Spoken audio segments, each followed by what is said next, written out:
You are now listening to the Checkmate Arcade Podcast, episode 214, recorded on August 23rd, 2015, brought to you by Frigid Blast Studios in association with NoobReview.com.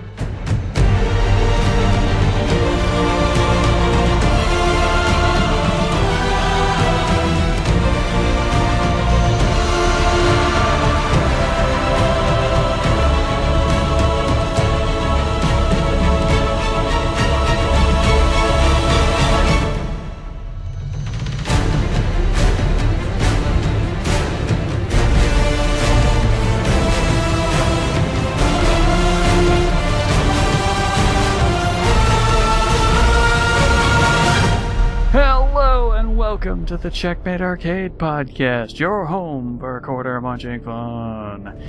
And I'm getting ready to light that raid siren once more. My name is Stephen Boss, the Dark Boss Man.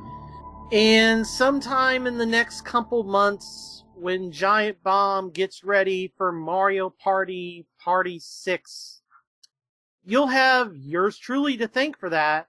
I'm MSU Hitman Jason Billingsley. What? What? What are you talking about? So, apparently, GameStop / CBI Interactive's library of games isn't very complete. Huh. Especially when Okay. it comes to the GameCube. And Alright. users have been sending in the Mario Party games to Giant Bomb, who did not have any of the GameCube Mario Party games. Okay. A fan of the show who follows me on Twitter sent them either Mario Party 4 or 5. One of the two, Okay. I forget which. Probably 5? Not sure. It's 4. It's 4. Because It's 4 or 5, but it's been a while, so I don't know. I know yeah, I don't remember how many were on the GameCube or how many were on N64. there, 1, 2, and 3 are N64, 4, 5, 6, Okay, 7 are okay. GameCube, 8, 9 Wii, 10 Wii U. Ah. Okay. So, at the place where I play a lot of Magic, Bodox Games in Arnold, Missouri, Mm-hmm. I saw he gets the Mario parties in on GameCube on occasion, and I just happened to send a tweet to Dan Riker because I remembered that either 4 or 5 they got from a friend of mine and listener to the show on Twitter, and he was like, "Oh yeah, we actually don't have that one yet." So this was a couple months ago, and I ended up winning that Friday Night Magic, and Mhm. I took the packs I would have gotten for winning and cashed them in for store credit, and then I traded in a few cards that I didn't need, a few rares I was just going to trade in anyway, Mm-hmm. and I acquired Mario Party 6. Okay. And I think I see where this is going, but for nothing out of pocket. yeah. Just basically trade credit. And then I was able to get a GameCube microphone for $0.25 from GameStop. Oh, right. I forgot that was a thing. Wow. You know? And it took me a month because even though Giant Bomb does the mailbag videos, they Yeah. don't post the address, and I didn't exactly want to write an address saying send it to Giant Bomb in San Francisco. Yeah. Well, I think it's like CBS Interactive, Interactive or yes. something. But again, I didn't, but I tried to private message Rory, and then I finally got Dan to respond to a tweet, and I sent them Mario Party 6. So when they're playing 5 next week at PAX, and they allude, eventually they play 6, you'll have yours truly to thank for sending them 6 and the microphone. Or if they even show up with the microphone in 5, because I think 5 was the start of the microphone. Either 5 or 6, but I sent them a microphone, so they have that as well. So I guess I have you to be very angry at that they're going to be doing another Mario Party. Well, they already had 7, so somebody had to do it. I mean, I knew they were going to do them all just because Dan is insane. Just saying. Didn't know they were missing some of the games. Yep, they were missing the majority, if not all, the GameCube ones. Okay. Well, I guess everybody on the crew's gonna love you. Yep. Oh, especially because I wrote a note, and Oh, good. I sent it on Dark Pit Day, so I had to handwrite it and not type it. And I talked about how, I paid for it in, Friday Night Magic, winning trade credit.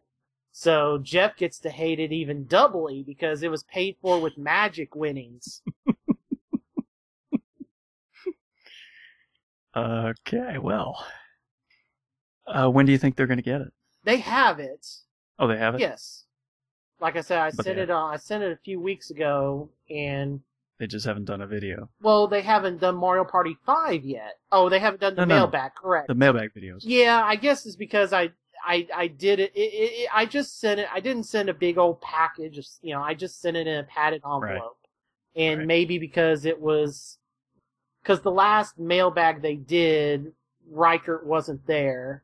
So because it was addressed to him, maybe they didn't show it. Like, you could see in that last mailbag video, there was a stack of padded envelopes there by Jeff's desk, and I suspect that it's one of those. And they may not open it. I don't know, but we'll see. Yeah, at least open it on camera.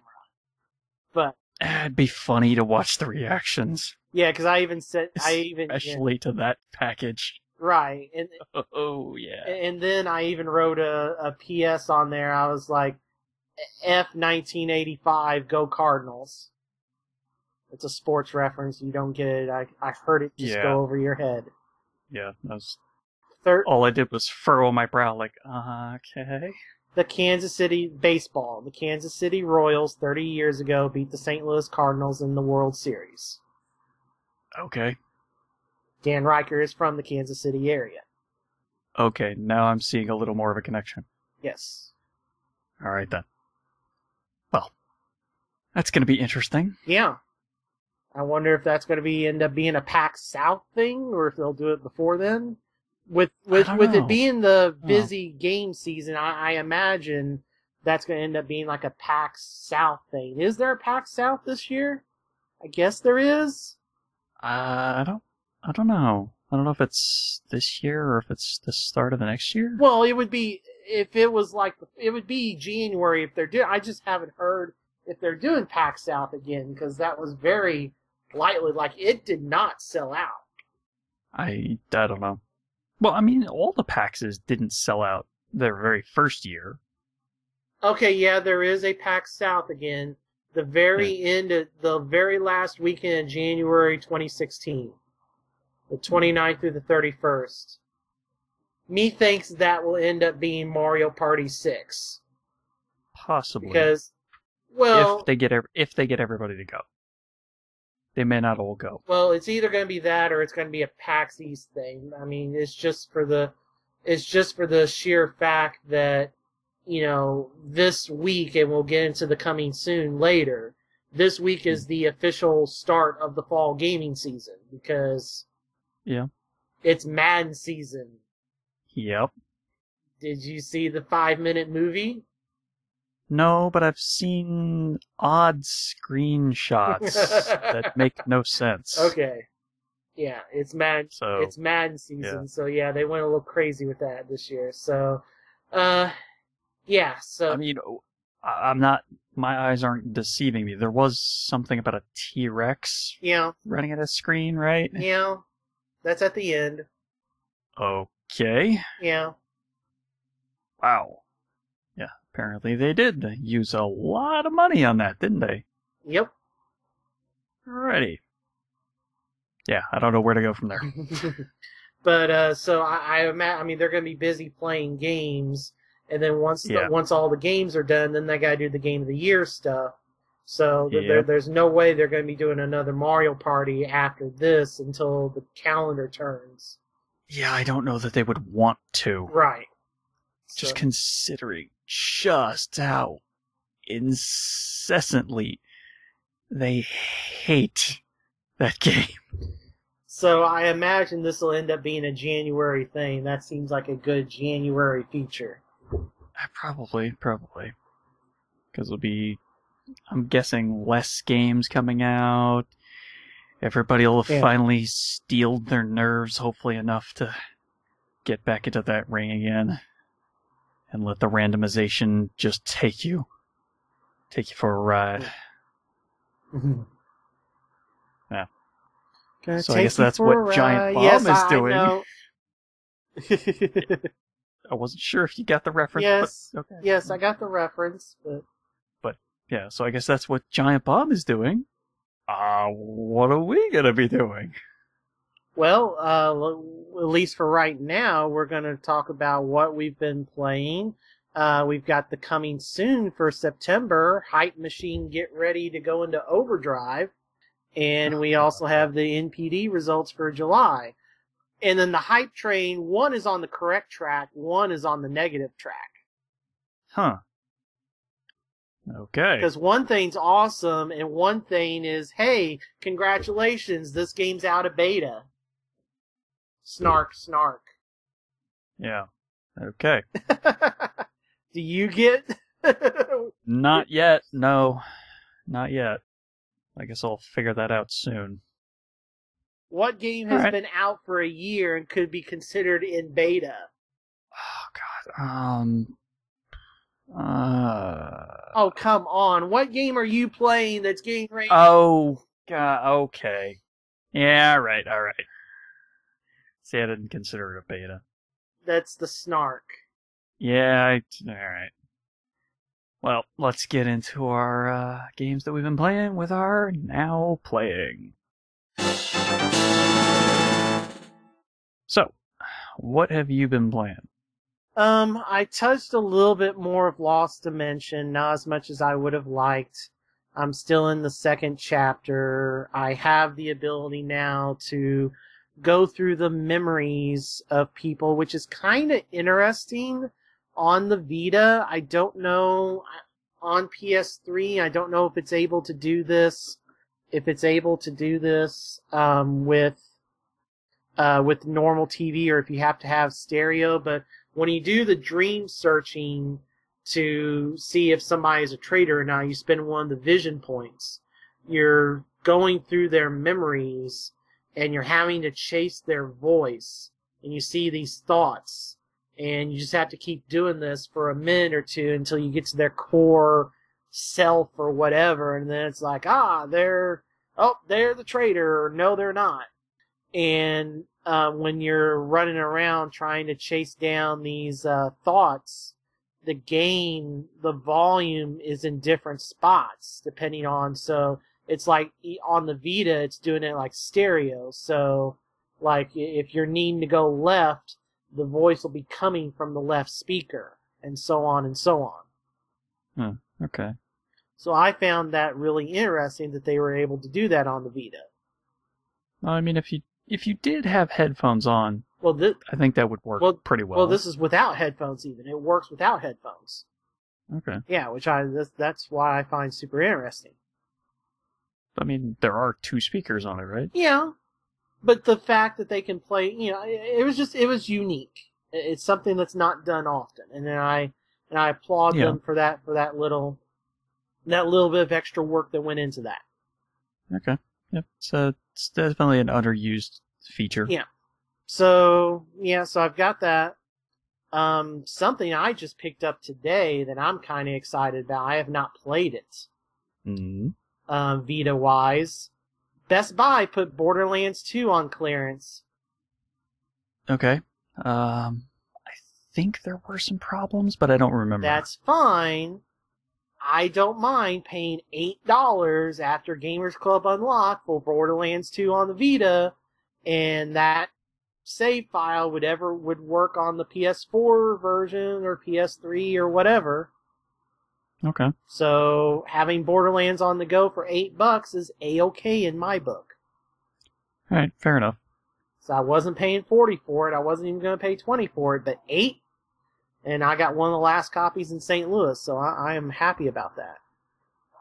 I just hope if there are problems with how the game runs, that it doesn't completely destroy any enjoyment. Yeah. Because I can't remember. I think there was some frame rate issues, but that might have been fixed. I don't know. Don't remember. It's still not a great port, but for $8, it's good enough. So, because I'm not going to play that on PS3, but I will play it on the go on the Vita. It gives me a good Vita game for $8. I mean, I'm cool. So fair enough. All right, let's move on to PS4. All right. Life is Strange, Episode 4. Yeah, so you finished it, huh? Yeah, we really there needs to be a sale. There was a really long time ago, and I completely missed it. We need to get you on this. I know. So that way we can talk about it, I know. Because, oh my gosh, did that thing throw another curveball. Well, I can't really... I know, yeah. I know. That's just agreeing. Yeah. But, oh my gosh, that was great. And apparently I'm a horrible person. Well, I mean, we talked about last episode, I'm kind of a horrible person, but I mean, I got through the rest of it, and man, that was a great ride. And I'm loving that game so much. There should only be like one more episode, correct. Right? There's only one more, correct. And we'll probably get sometime in September, I would imagine. Because it came out late July. So I would imagine sometime in September we're going to get it. So either that or early October. Yeah. Yeah, can't wait. Something something else downloadable that could have used a little more time in the oven, though, was the Descent DLC for Dragon Age. So why did it need more time? I really wonder if the person that did the final boss battle for Legacy in Dragon Age 2 did the final boss battle for this, because they're both very horribly similar in terms of their execution. Basically, trying to keep your compatriots alive is worthless, and the only way to beat the boss is to hack and run for 30 minutes, or blast and run for 30 minutes if you're a mage, whatever, but... Okay. Yeah, it's just a horribly designed boss. I mean, the boss has a couple weak points around each side of it, and it's got these big tentacles that it uses to smash, and then it starts doing an AoE attack with stuff falling from the ground, and your party members can't keep up and dodging, and they all die, and it's worthless to try to pick them up because that'll just end up killing you too. So basically, you just need to take it head on yourself, which causes you to fight it for over 30 minutes. Okay. Yeah. Well, sounds like a blast. Yeah, and then much like the Inquisitor even says this line, it opens up a lot of interesting lore about the dwarves and possibly what happened to like the first generation of them or whatever. But even as the Inquisitor says at the end, I'm leaving with more questions than answers. So this is based around dwarves? Yes. Okay. You're going down into the deep roads and beyond the deep roads. Ooh, interesting. Yes. I guess that would explain the tentacle monster at the end. Yeah. Oh, boy. And then, I don't know how any non-war, like, if you end up getting, first off, if you're going to get a DLC at or near full price, get Hakan first. That one is very good. Okay, well, I already got it on sale, so okay. I'm good. Yeah. I would wait for Descent. Descent's not even completely necessary, but Descent can be played anytime you get to Skyhold. So, after you get to Skyhold. So, it would probably be better, sir. Now, but it scales at any point. So, like, everything was super high level because I played it with my in-game save. But the loot that is available would probably be better served for someone in the mid-game. Because I really didn't get much of anything that I was like, ooh, yeah, I'm gonna... Maybe like 1 or 2 items that I equipped on other characters. Okay. But there were a lot of diagrams to make stuff. Oh, well, that's good. Yeah. But the loot was not as good as Hakan, and what I was getting to was I don't know how any non-warrior is going to be able to play the Descent DLC when you run across the new archer type halfway through the Descent. Mm-hmm. I don't know how to say it that's not spoilery, so I will just say that pretty nice, the ability you get from Hakan works really well against archers that shoot lots of arrows. Okay. So, yeah, like, that, it was kind of a cool introduction that this creature type had, but, like, fighting it as you're going down the last few floors is like, wow, I'm really glad I played Hakan first. So I have this nice ability that just screws these archers royally. Because otherwise this would be super annoying. I mean, the rogues have the invisibility so they can get around. That's true. But, yeah, I mean, these guys are just crazy. Like, I just don't want to spoil anything, but it's just, right. It's kind of weird to see a bow like this in a medieval game. Oh. Okay. Mm-hmm. Alrighty. Yeah. So, got through the Descent. Supposedly something is being announced at PAX. Supposedly. Okay. That's the rumor going around, that there's some type of significant story DLC being announced at PAX next week. So, we'll see. I mean, that's a good thing, I guess. Yeah. It's always up for more story DLC. Yeah. And I mean, these are just 2 kind of side things. But, like I said, Hakan, really good. Descent, wait for a sale, or it's not even... I would put Descent about where Omega was for Mass Effect 3. It's there. You know, if you love the deep roads, you just love the dwarven lore of Dragon Age, yeah, okay. But horribly designed final boss just kind of leaves a bad taste in your mouth. Okay. At least it did for me. Well, so speaking of tentacle monsters, Japan. Oh, yeah, Japan. I know how this story ends, so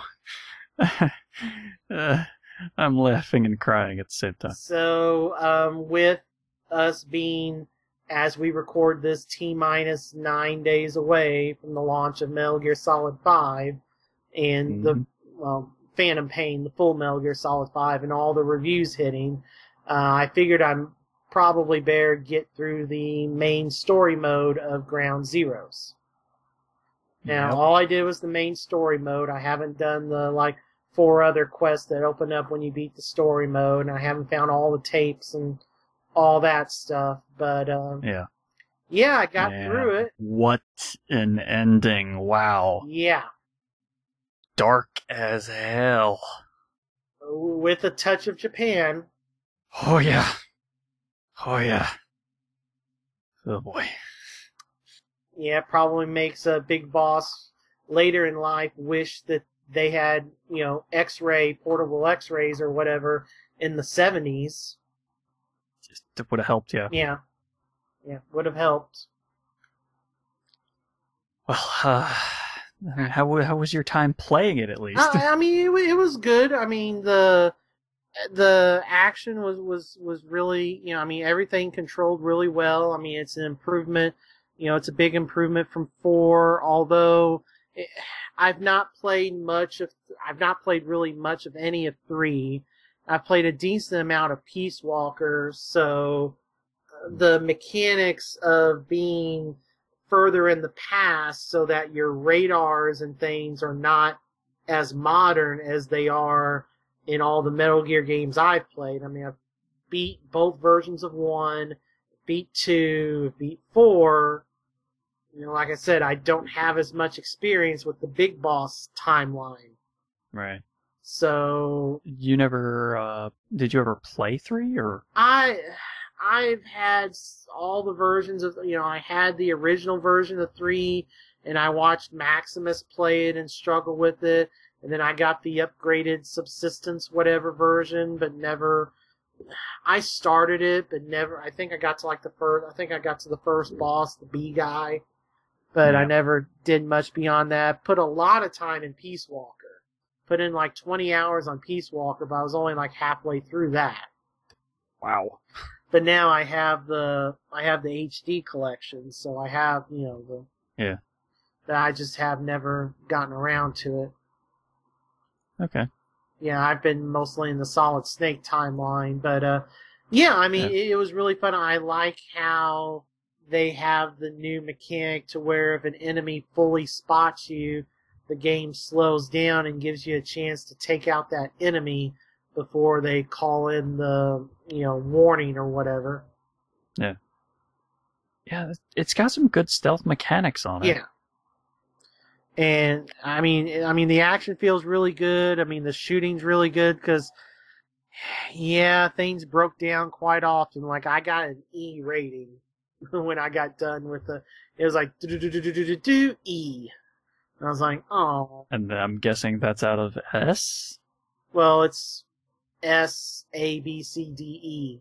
Yeah, that's what I was thinking. Yeah.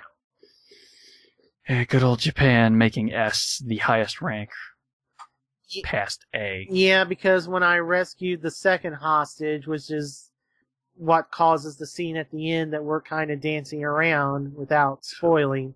But when I rescued that second hostage, things went a little crazy, so I just ended up shooting everybody that came running, and the AI did make it a little easy to kill them, and basically I killed so many guys that when I finally went to call in the helicopter, the place that I was at, which was like super hot zone, had been to like, oh, there's no threat. Because I literally killed every guard on the base that came looking for me. I mean, that's definitely a way to do it. Yeah. So that got me the E rating, so. Plus I died like 3 times over the course of an hour or two with this, you know, but I did good for a while. I did good stealthy for a while, and then things didn't go so hot after that. Yeah. That's alright. Yeah. That's alright. So. Hey, you got to the end. Yep. That's what matters. Yep. So now I'm ready for my MGS5 Collector's Edition, which is probably going to skyrocket in price given how limited availability it was. Yeah. I've got that coming in. Most likely, yeah. So other than that, I've played some Madden 15 to get ready for Madden season, which will have started by the time you listen to this. Right. It's Madden 16 this year. Yes. I always forget that they do that. I don't know why. Because the only 3 sports, the only team sport that gets its entire season done within the same calendar year is baseball. Every other team sport bleeds between years. So but it's still really weird when they do that. But I don't remember why I forgot personally. Yeah. So been playing some of that, been watching some 16 videos, hoping that some of the glitches that have been coming up get fixed before launch, because the Xbox One had the EA access for 10 hours of play before the release, and there's some significant things that need fixing. One would hope there's a day one patch for that. So getting ready for Madden, playing some of the previous one. Mm-hmm. And to finish things off, I played a couple of beta shooters, or shooters in beta, I should say. Yeah. And, Well, one was a demo, one was a beta. Close enough. Trial versions of 2 different shooters, one upcoming, one already out. Okay. So, I have not played much competitive multiplayer other than Madden since this console transition, because everybody that wasn't you was all about the PS4. I was like, are you guys sure? You're all switching to PS4. I've only got, I don't have a lot, it's like, are you sure? Yep. And most everybody still got Xbox Ones. And the ones that got PS4s have it as their secondary system. Yep. So, I've not played much competitive multiplayer, if any, outside of Madden. I mean, I had already pre-bought the Battlefield 4 Premium, never really got to use it. I got a good deal on the Call of Duty Ghost Hardened Edition after Christmas. Never used the maps. That was not a great decision. Yeah, whatever. So it just there was some problems with the game. Yeah, I think the story mode is better than people think. I'm not saying it's a great Call of Duty story mode. I think it's better than people let on. But whatever. I'm in the minority of that, and I accept that. The story for that just really did nothing for me. Okay, but so I was able to acquire a code and a couple of the other ragtag CAGs so that they. Oh God! Now you reminded me of the ending of Ghosts. Wow, yeah, they did not earn that ending at all. Wow, God, that ending sucked. Oh. It does make me wonder because next year's Infinity Ward. Yeah, and I really hope they don't do a Ghosts 2 because that is not a game that needs a sequel. But anyway, so a couple of the other ragtag CAGs who wanted to play because the beta came out a week early on PlayStation, since that's the new home of Call of Duty now. Yeah, good old Blops 3. So I've been playing I played the multiplayer beta of Blops 3 on Friday night with MVP and Dark Tower, and that was really awesome. Yeah, everybody seems to be liking it. Yeah. A lot. Yeah, I really like it. Now, granted, the last multiplayer Call of Duty I played was Blops 2, so outside of the boost jumps and wall running and these special abilities that, are timed, it felt very familiar and very comfortable. Like I was slipping back into an old pair of shoes. Or a warm blanket. Yeah. Yeah, Treyarch's pretty good at doing that. Yeah. I forget the name of the class. I love the Katniss class.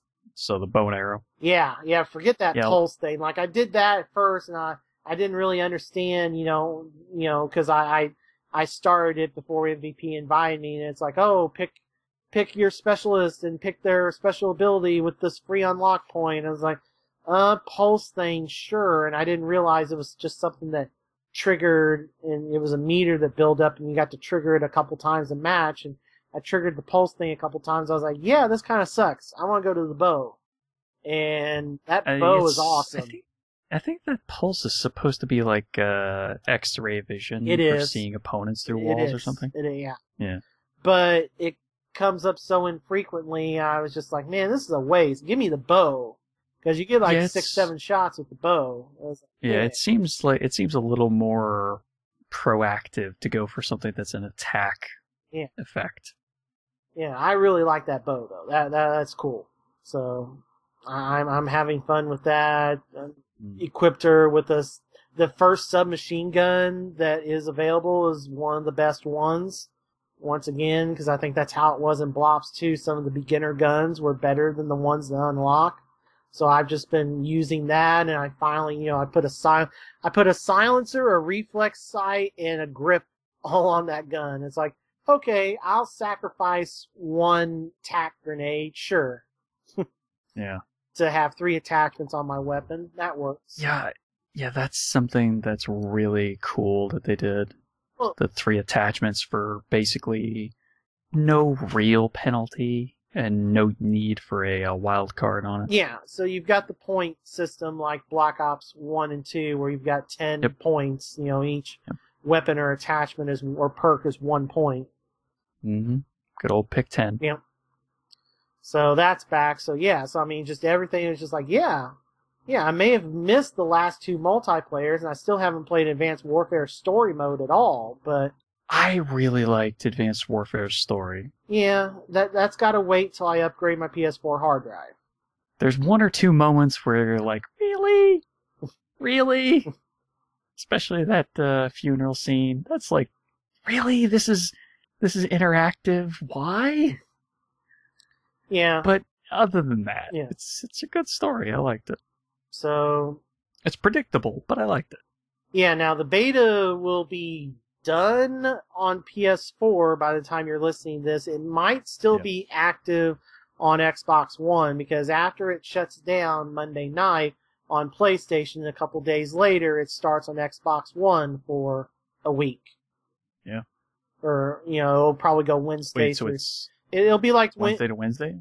No, it'll be like Wednesday through Sunday or whatever. Oh, okay. Just like it was on PlayStation, but Well, before they added the extra day. right. Okay. So yeah, I'm really enjoying it. We pretty much played nothing but kill confirmed, and MVP was his usual really good self, and so was Dark Tower, and I was really bad at the beginning, and then I got to being sort of okay to, I'm close to where I used to be in terms of being okay. I mean, there is a learning curve. It's very different from any of the other standard run and gun shooters.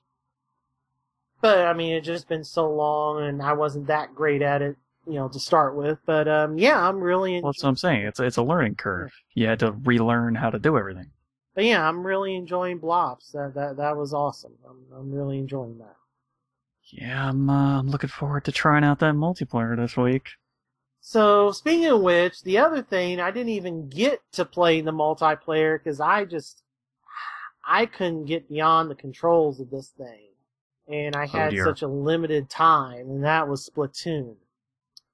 Now, Nintendo, in their infinite wisdom, is like, hey, we're going to do, because the sales of Splatoon are slowing down, and they're not staying as crazy as they are in Japan. I mean, it's had good sales here, but not like it has in Japan. So it's like, hey. Well, there just hasn't been as many Wii U's sold.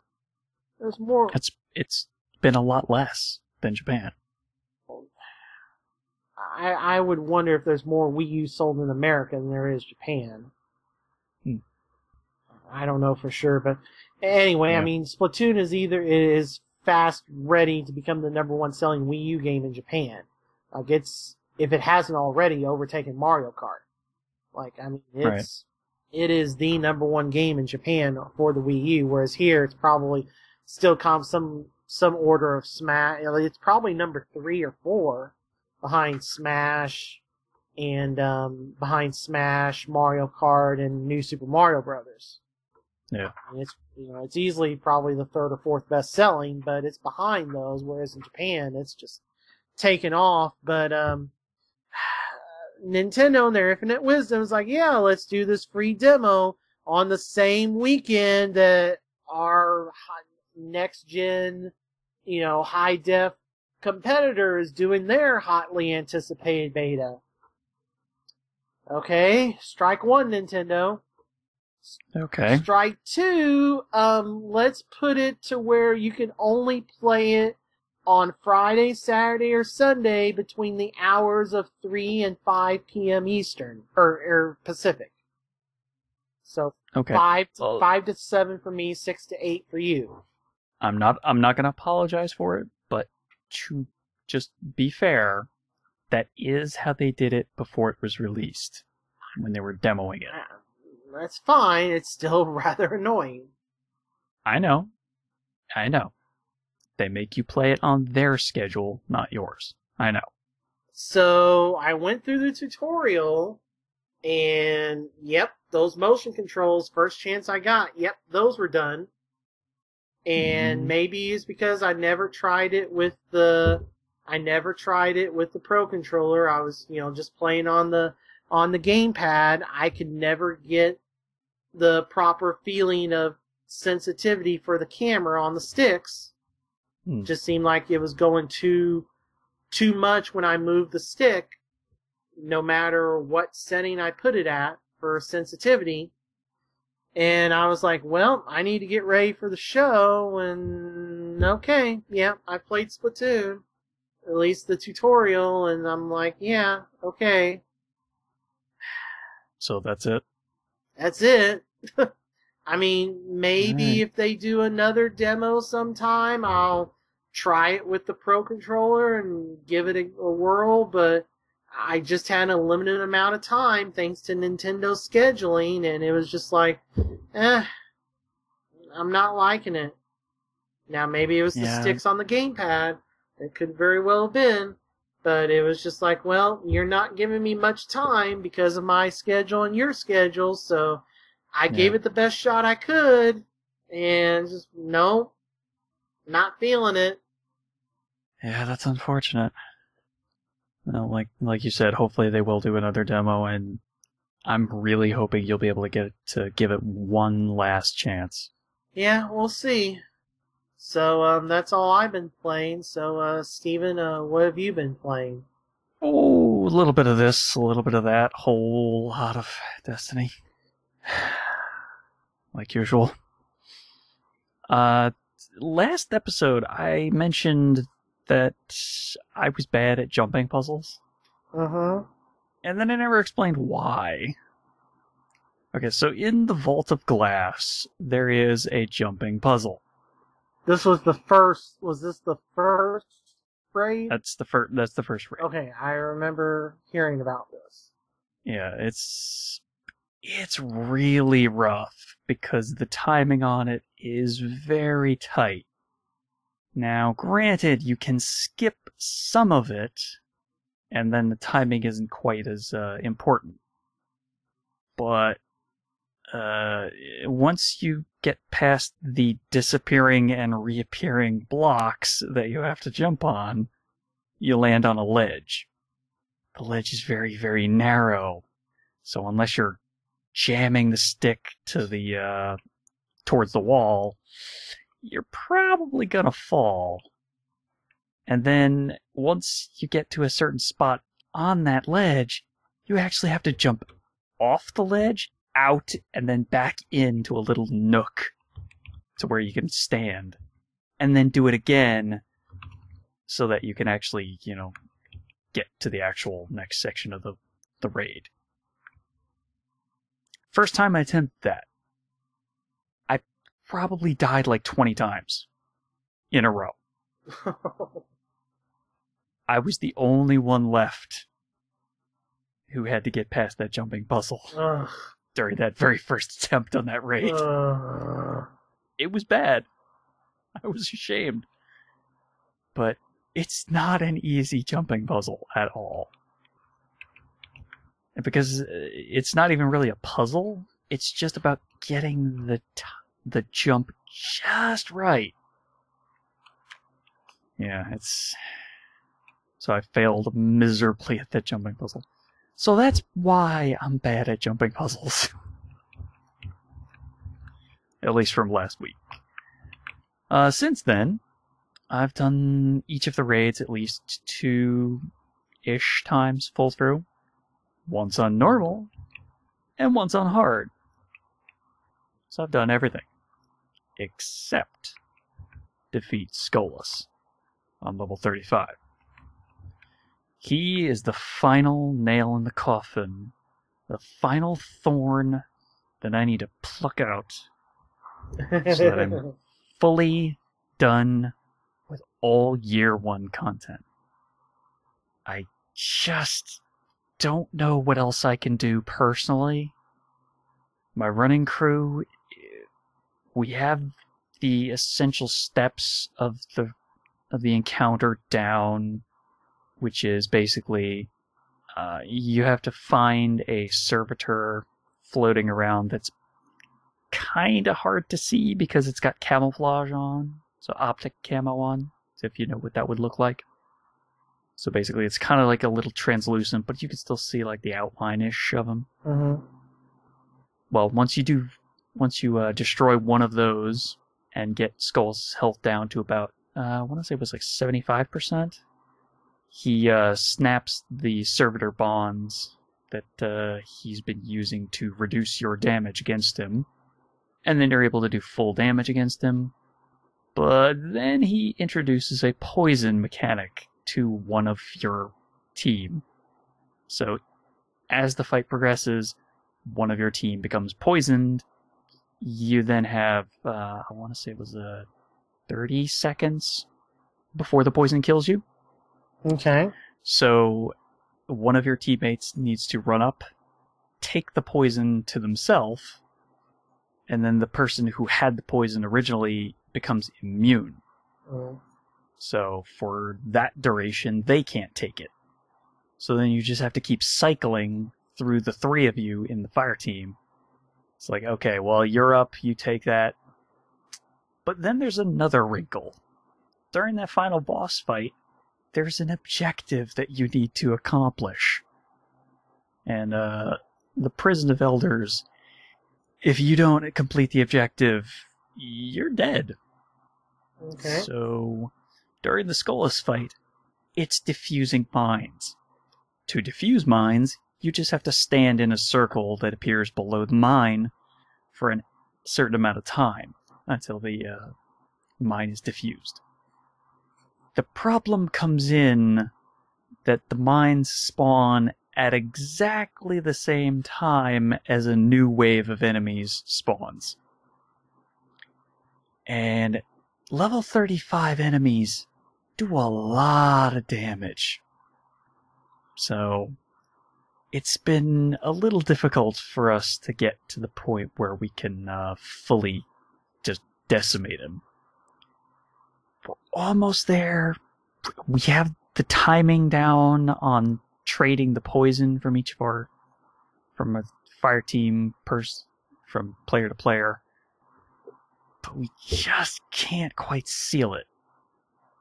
And then it just gets later and later as each attempt goes, and it's just like, well, somebody's falling asleep, or I'm starving because it's past midnight and I haven't eaten.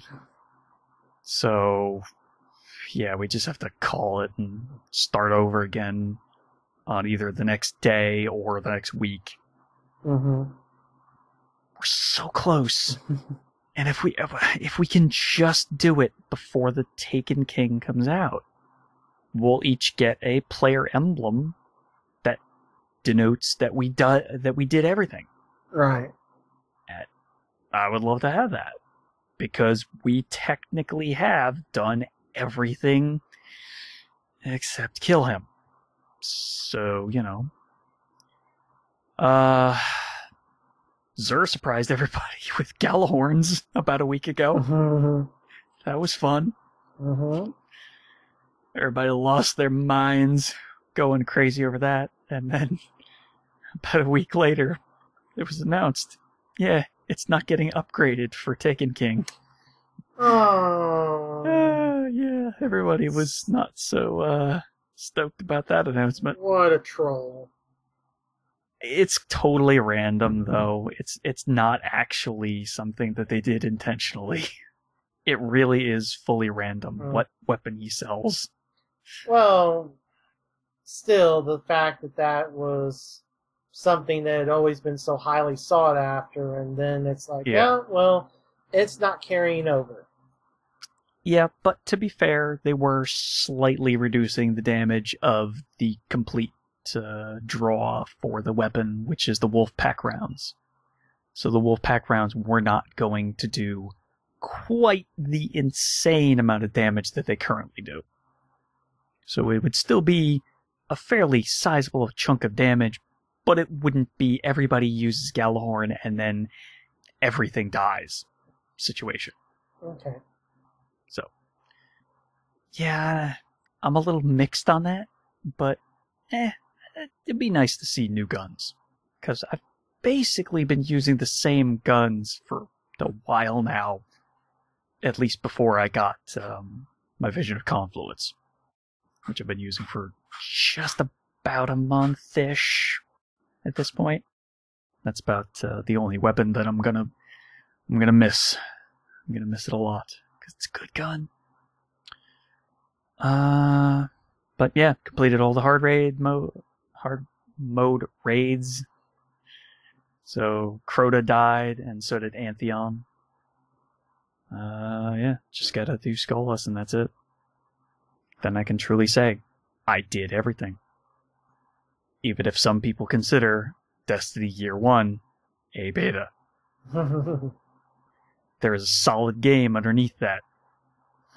So, thankfully it looks like Taken King is gonna push the real meat of the game to the surface. And maybe actually make a story that's worth, listening to multiple times. Alright, you say so. Maybe. I said maybe. I'm hoping that's what they do. Because there kind of just wasn't really much story at all in the first year. But yeah, weird news with Destiny. They're taking out Dinklebot. Yeah. I was shocked. But I guess they're doing it because, at least in their words, Peter Dinklage was not available as much as they would like for recording sessions. So now Nolan North gets the honor of being the voice of your ghost from now on. And then also the fact that they're completely removing Peter Dinklage from all lines of dialogue from the original. Yeah. That's the crazier thing. It's not like, it's not like the ghost blows up or whatever in the new one. No, we're retconning the voice. Yeah. Complete rewrite. He will no longer exist in Destiny come Taken King Day. That's kind of funny and kind of crazy all at the same time. Yep. But, yeah. Any of the other Destiny stuff that have popped up over the past couple weeks, we'll go over it once Taken King launches and I actually start playing it. Because other than that, there's really not much else that's needs to be said about Destiny other than, we've just been playing it, grabbing different armor cores from the Prison of Elders and different weapon cores and stuff. That's about it. But then I was also playing a lot to the tune that I'm almost done with Peggle 2. I've done literally every single thing you can do in that game. All the Peggle courses. The only thing left for me to do is complete 11 more objectives on various Peggle boards. And once I do, I will have every achievement for that game for the first time. I thought it was impossible to do on 360. And then once I picked it up on Xbox One, it seemed like it was way easier for some reason. I don't know why.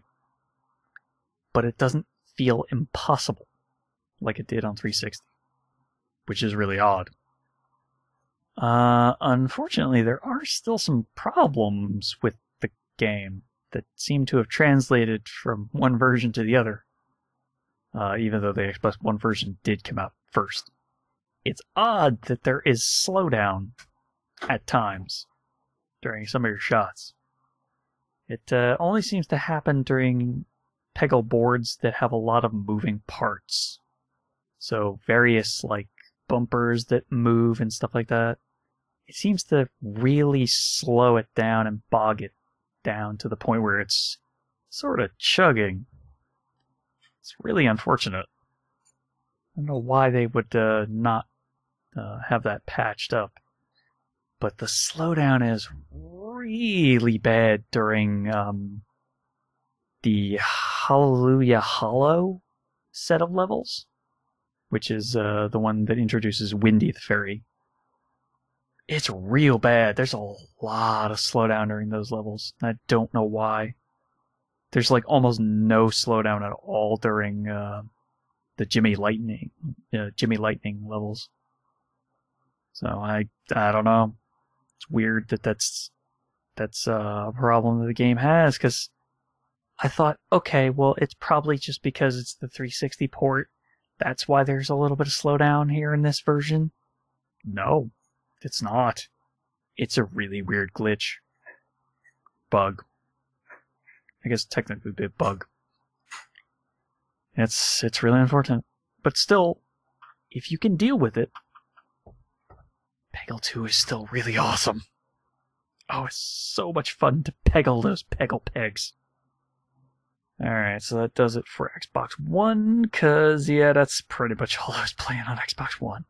But then I was also playing a bit of Ultra Street Fighter 4 on 360. This time I checked. You were not online when we played it. I played it with my cousin, Wandering Storms. Yeah, we played a couple rounds, a couple fights, but traded back and forth. He's trying very hard to learn Goken. Uh-huh. Goken's not an easy character to learn to start with. Yeah. He's doing pretty good, though. I mean, he's still not 100% can do the super moves on command. Yeah. But other than that, he's actually doing fairly good with the basic attacks and basic moves. So, he's doing pretty good. Especially if I'm using a character that I'm only kind of vaguely familiar with what the moves are and everything. And if I can't remember, okay, was this guy a charge character? I don't remember at all. He will whoop my behind if I'm not careful. Right. So, he's getting better. Okay, that's good. Yeah, but like I said, I checked. You weren't online, so yeah, couldn't send you any invites. Yeah, and my live is getting ready to expire like next week. Yeah, it's unfortunate. No reason to renew it, really. I mean, yeah, to be fair, at the moment, you kind of don't really have a reason. Yeah. But then I was also playing some Minecraft for my 360. Yep. I did wind up actually buying the Xbox One version at some point. So I actually have that waiting for me. And all their 1,000 achievement points as well. So eventually I'll be trying to work my way through that as well. Yeah. But yeah, there was a recent update. I don't 100% know what the new update added. Oh wait, no, that's right.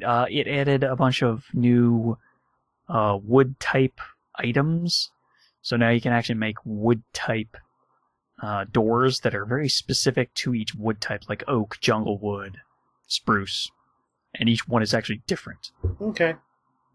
But then there was a bunch of other stuff that they added in that's more granular than that as well. Don't remember what it was though. But yeah, and so I started over a new world. Man, am I happy I started this new world. I've got diamonds for days. And then once I got done mining up my first set of like, was it 16, 17 diamonds? 18. I had like 18 diamonds after my first mining trip, which is unheard of. Once I got back to the surface, I started collecting everything I needed to enchant. Enchanted a pickaxe. I got one of the best enchantments you could get on a pickaxe, Fortune 3, which allows you have a high percentage of when you're mining an ore to get even more of that ore just randomly spawn when you break it.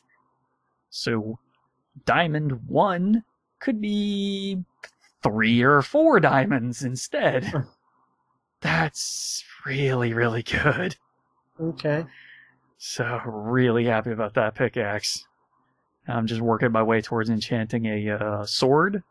And once I get that all done up, I'll be able to head into the Nether. hopefully I'll be able to get a looting sword and make it a really worthwhile set of enchantments for both. So that's pretty much all I was doing in Minecraft, other than the fact that for some reason this seed that I'm using for this one, man, there's a lot of generated structures and villages in this one. I ran into 3 villages so far, and 2 separate, like half the map at least away, desert temples. So I was quite happy about that. One of the desert temples actually had diamonds in it, which was really nice. So I'm thinking, I think this is the lucky seed. This is the one that gives me everything I need to go and fight the Ender Dragon and finally defeat him. Because the only thing I need now is to get just enough diamonds to get a full set of diamond armor. Right. And then I'll be balling out of control. So that's all I was doing in Minecraft. Then let's go over to the 3DS for a new release of Picross E6 for 3DS. Hey, they released it in Japan a couple of months ago. I want to say it was just before the beginning of summer they released it. So I knew it was coming, just didn't know when they were going to release it. Finally released like about a week or so ago. Week and a half ago. Oh, so much Picross. Oh, I love Picross so much. Just popping those, just using the stylus to pick away at those spots on the Peggle. God, I think of Peggle, but Picross boards to fill in those pictures. Oh, it's just so much fun. It's such a good puzzle game. 6-1. And they're still really annoying me with the Mega Picross puzzles. I understand the rules of Mega Picross a heck of a lot more than I did a couple games ago. I still just don't like Mega Picross. It's the only downside to these E-games. At least in my... for me. I really just don't enjoy the Mega Picross puzzles. And it seems like they're doubling down on those because it's a big selection of Mega Picross puzzles and all the bonus puzzles that you get for having saves in the first 3 games.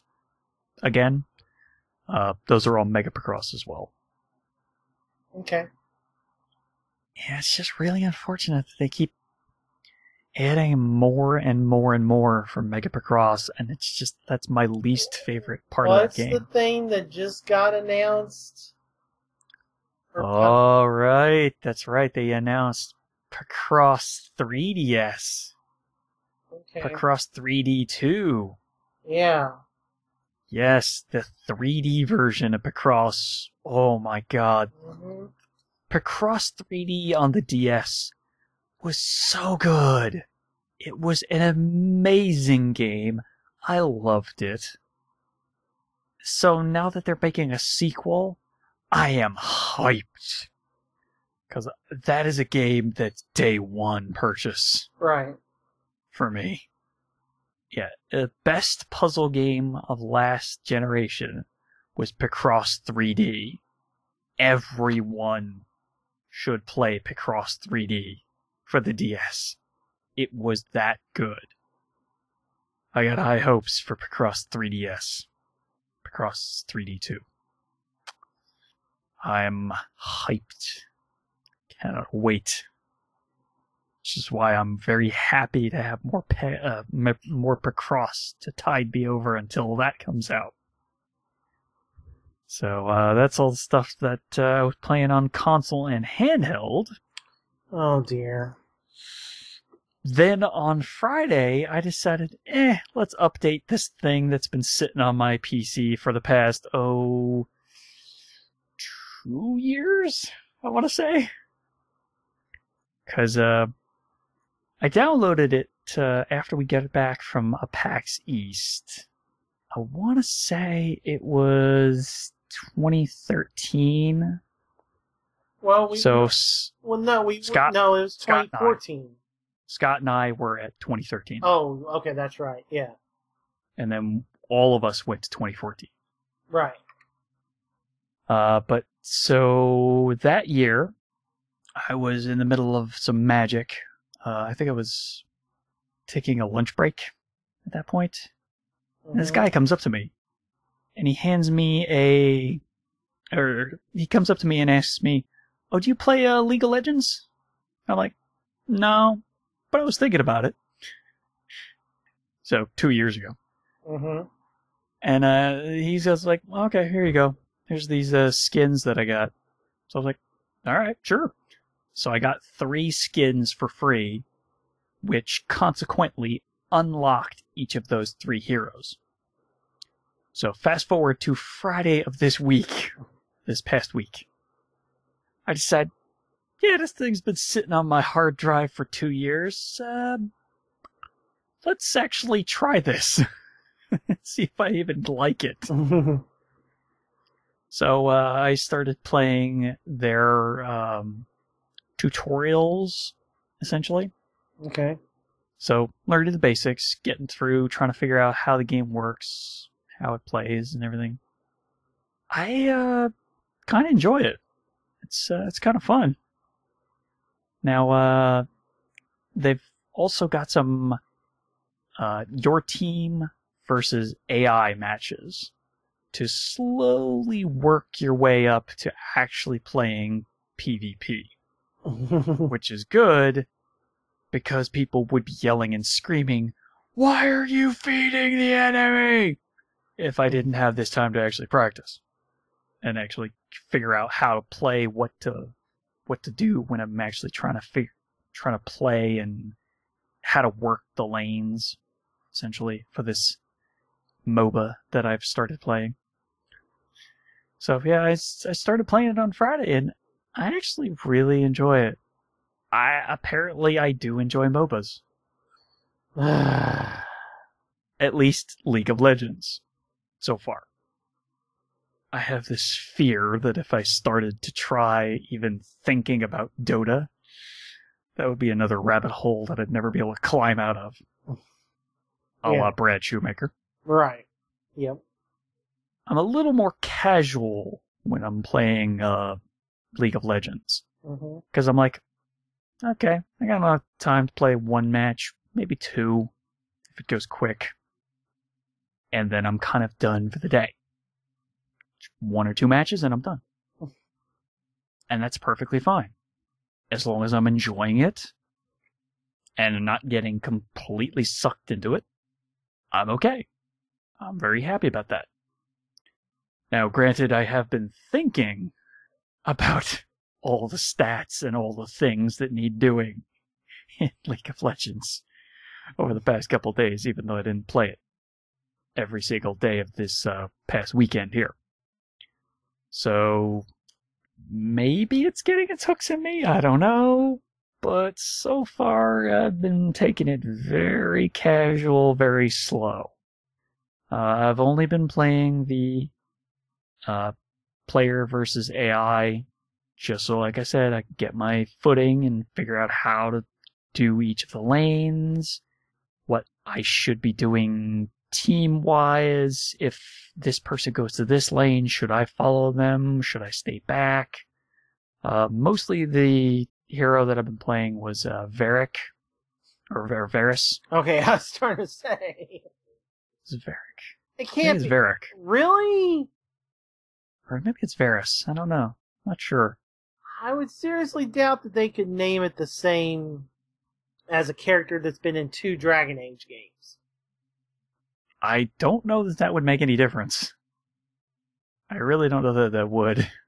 Because they need 1,000+ names for all the characters that are in the game right now.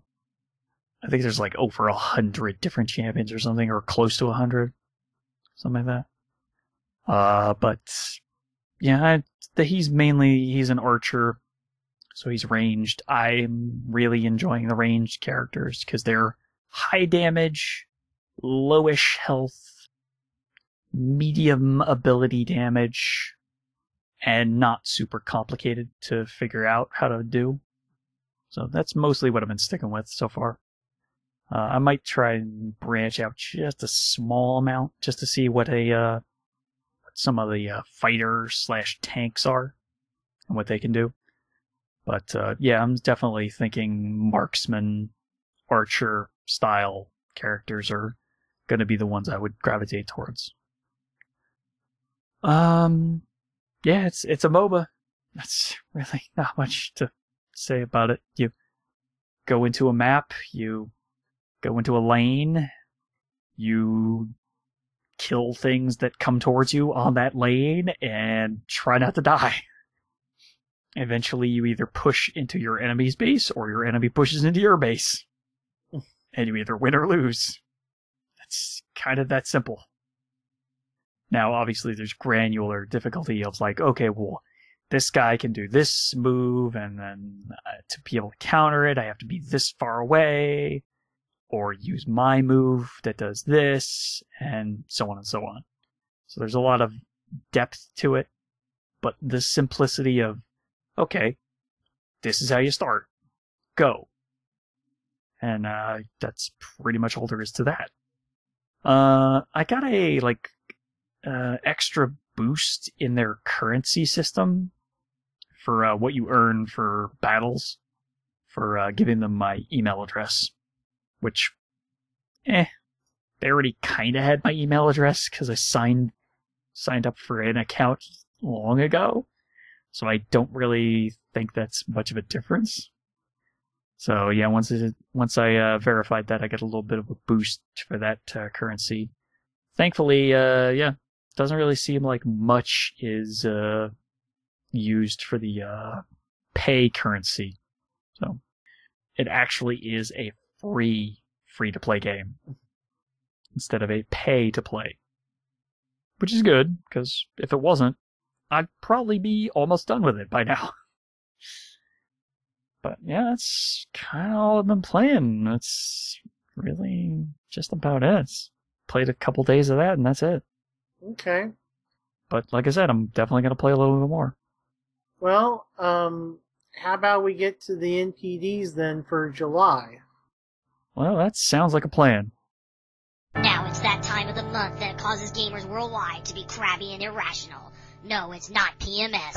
It's NPD. Alright, hit me up with them numbers. Alright, well, PS4 is once again the number one selling console, even though there's still cheaper Xbox Ones out there. And they're actually, Microsoft's doubling down on having that $350 Xbox One because as these Halo Master Chief bundles, I thought that this was just going to be a clearance and those are going to be all gone. But there's a new 500 gig bundle for $350 that has Gears of War 1 Ultimate in it instead that comes out this week. Okay. But still, I mean, PS4 dominating, especially considering the Batman bundle. We'll get to that in a second. But yeah, Batman helped push that in June and July. Xbox One is up about 44% from last year. So, I mean, it would be kind of hard to be down at this point. Yeah, so it sold just under 190,000 units. So PS4, somewhere above 200,000. Okay. 3DS is up 35% in the first 7 months of this year versus 7 months of last year. Accessories are up 17% because interactive figures are up 42% because of Amiibo. Yeah. I always forget that those are considered accessories. Yeah. And then after 21 months, Xbox One and PS4 are 50% higher sales than 360 and PS3 after 21 months. Okay. All right, so your mind's just gonna be blown by this top 10. Oh boy. All right. All right, number 10, at least number 1. I think your mind will be blown by number 1, but we'll start at 10. Call of Duty Advanced Warfare. Fair enough. Number 1 on PS4 in terms of it sold the most copies on PS4. Okay. Number 9, FIFA 15 sold the most copies on PS4. Number 8, Okay. Mortal Kombat 10 sold the most copies on PS4. Number I see a trend. This bucks the trend. Number 7, Destiny sold the most on Xbox One. Yeah, that's really weird that there's been a huge uptick in Destiny on Xbox One. And that's how it's been pretty much since launch. Bundled, games bundled in with the system don't count. Yeah. But yeah, it's been that way since release. It just goes, I guess, to Bungie having such a strong... Yeah, deep roots in Xbox. In Microsoft, yeah. Number 6, Elder Scrolls Online sold the most on Xbox One. Oh yeah, that's odd as well. Well, Elder Scrolls has got a name to it, man. It was like what? Well, we didn't get to June, but it was like number 3 in June. Well, not the fact that it was selling well, just the fact that it sold really well on Xbox One. Yeah, I guess Elder Scrolls has always been more of an Xbox thing because Morrowind was on the original Xbox. Oblivion was a near launch title. I mean, it was, March 2006, December, January. It came out 4 months after the 360 came out on 360, and then a year later on PlayStation. It didn't come out on PlayStation until 2007, and of course, the Bethesda games have historically run horribly on PlayStation. Yeah. So, again, Bethesda ties are deep on 360. Number 5, Rory McIlroy PGA Tour, selling more on PS4. That's unfortunate. And its first month sales exceeded Tiger Woods 14's first month sales by 70%. And that's unfortunate because it's not a very good game. Number 4, Grand Theft Auto 5, selling the most on PS4. I guess that makes sense. Yeah. Number 3, Minecraft, selling the most on 360. Because it's a cheaper system. Yep. It's a kid-focused game. Yep. And an adult-focused game that really, if you know what you're doing, you can make a lot of stuff. Number 2, Batman Arkham Knight, selling the most on PS4. If bundle sales were included, it would, quote, easily, unquote, from the NPD, be the best-selling title in July. But since it was bundling all those PS4s, it's number 2. And number 1, jumping up from like 5th last month, it was in the top 5, to number 1 this month, Lego Jurassic World. Huh. And so here is the order. Wow.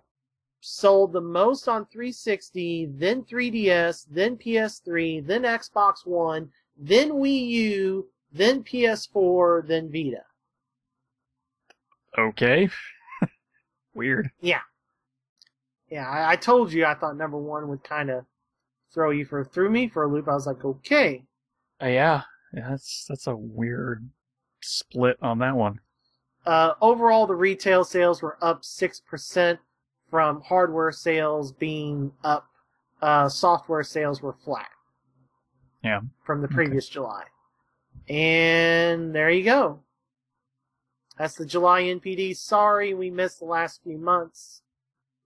Yeah, well, I mean, we've had a really erratic schedule. Basically, all you need to know is Warner Brothers has dominated the year. Cause, up to this point, yeah. Because they've had the number 1 selling game almost every month. Because they had the number 1 seller in January.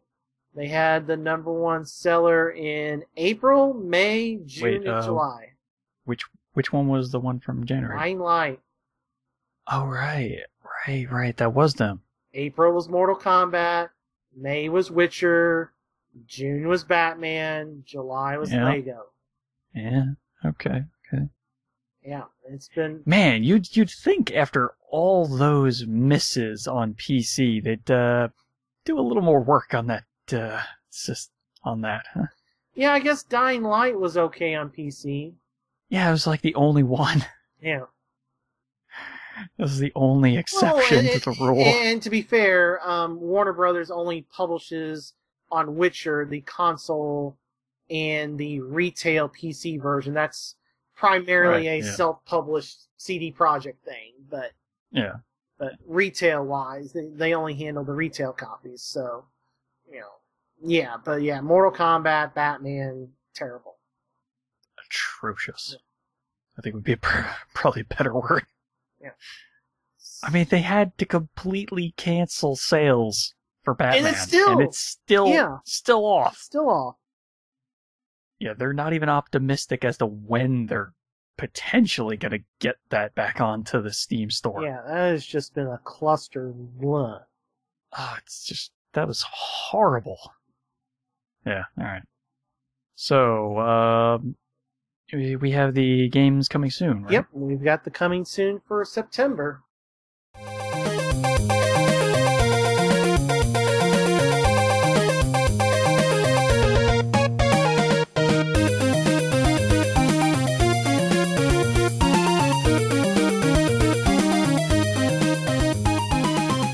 Alright, dazzle me with all the new games coming out in the next month. Well, how about the raker up of perfect 10s already?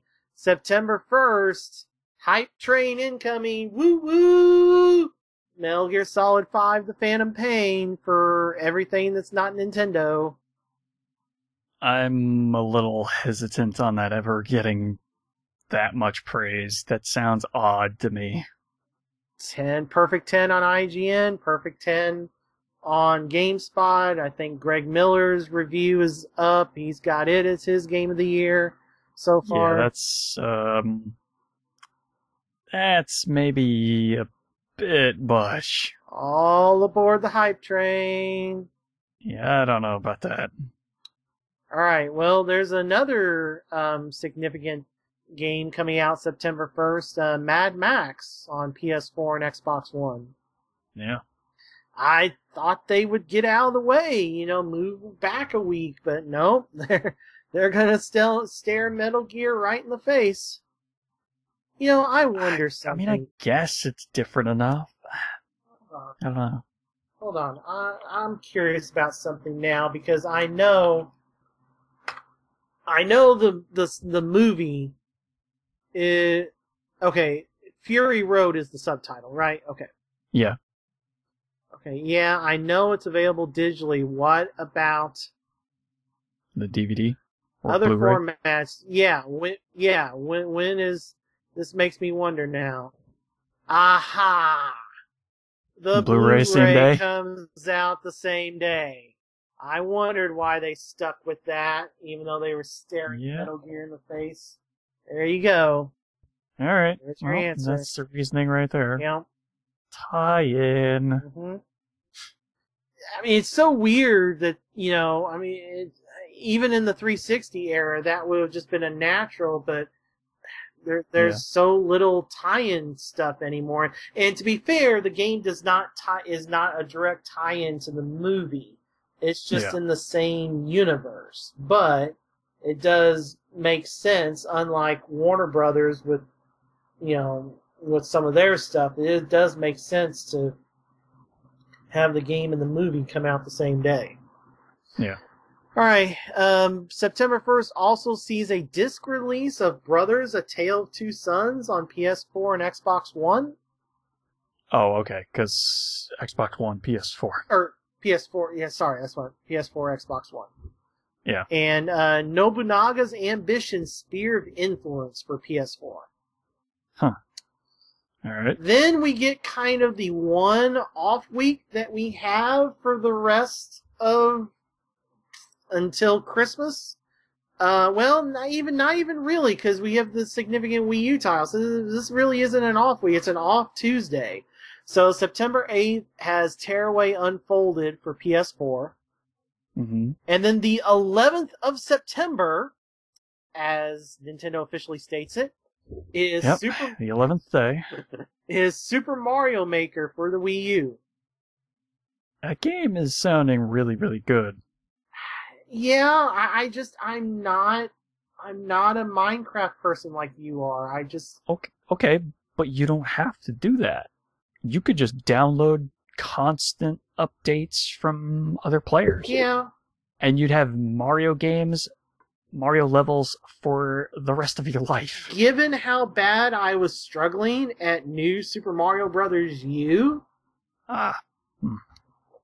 day one buying something that's like, hey, this is going to be super hard Mario levels, and Well, we're going to... I mean, I'm hoping and guessing that they would have an option to sort by difficulty level of the levels. We'll see. I would hope. I still think it's going to be the best game for Wii U this year, because Well, yeah. I am not in the Splatoon camp, as we mentioned earlier. That's definitely one of, if not. But, yeah, we'll see. Now, September 15th, I was given Steven... Here it is. And this is his hype Here train. it comes. Destiny the Taken King. Finally. The system that should have been in the game from day one. Finally. There is other stuff that day, though. Oh, really? Yeah. Okay. Forza 6 for Xbox One. Oh, yeah. Okay, the driving game. NHL 16 / NHL Legacy Edition for all the consoles. 16 being PS4 and Xbox One. Legacy Edition being PS3 and 360. Okay, sports, yeah. All right. Pro Evo Soccer 2016. Hey, Konami! Their second game of the month. Huh. For everything. Yeah, weird. I thought they were done making games. Yeah, now they have 2 in a month. And then Crazy. The Disgaea Triple Play Collection for PS3. Assuming it's all 3 of the Disgaea games that have come out on PS3. Oh, right, yeah, the strategy games. Yeah. I knew that. I was like, I know that name. Where do I know that name from? Yes. What game was it? Couldn't remember. And then you... NIS's moneymaker before Danganronpa. Yeah. Which we'll get to in a bit. Sunday, September 20th. Skylander Superchargers for everything. Good luck finding a Nintendo version. Oh, yeah. Gonna be rare. Mm-hmm. Then Tuesday the 22nd proper has FIFA 16 for everything. Mm-hmm. Blood Bowl 2 for PS4 and Xbox One. Blood Bowl? Yeah, some medieval football kind of thing. Oh, right. The one where you had like orcs versus humans or something. Yeah, they made a sequel to that. Right. Yeah. Okay, sure. Why not? And then you're going to ask me this, and I have no idea, but it was on the list. The Book of Unwritten Tales 2 for PS4 and Xbox One. I know what that is, actually. Oh. It's an adventure game. Okay. All right. I am. Thank you, because I had no idea what it was. All right. Yeah. They've been on PC for a while. Okay. I kind of figured. All right. Sunday, September 27th. Lego Dimensions. So the trifecta will be complete by the end of September. Yep. 3 pillars. Let's see which one crumbles first.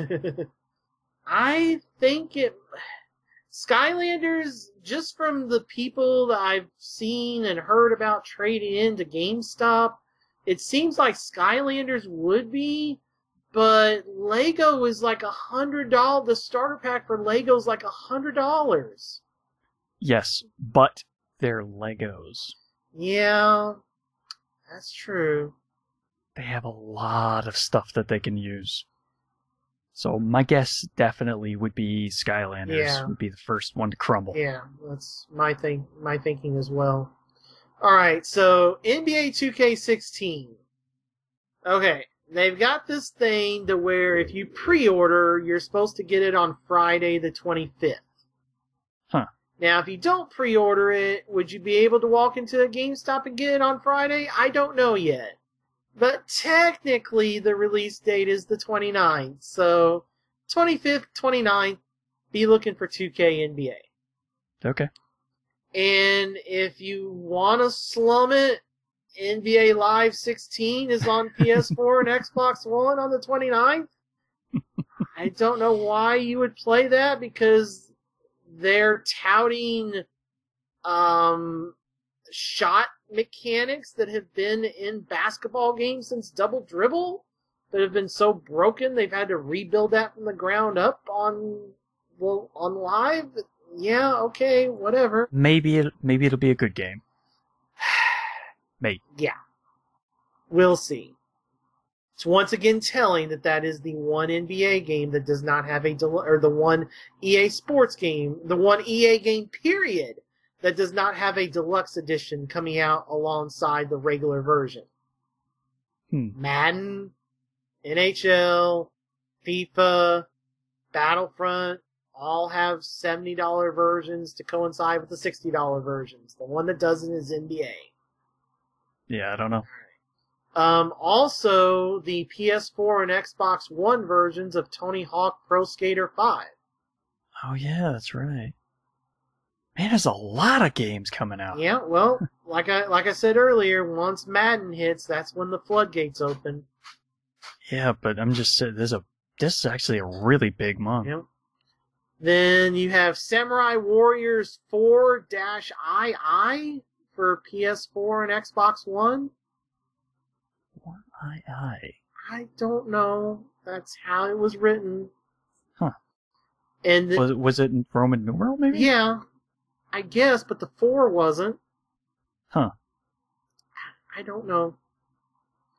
And then Grand Ages Medieval Limited Edition for PS4 and Xbox One. Any clue? No. Okay. Assuming some type of medieval army strategy game, but... That's a good possible guess. Yeah. Alright, moving on to handhelds. We've got 5 3DS games and 3 Vita games. Okay. September 1st, we have Danganronpa Another Episode Ultra Despair Girls for Vita.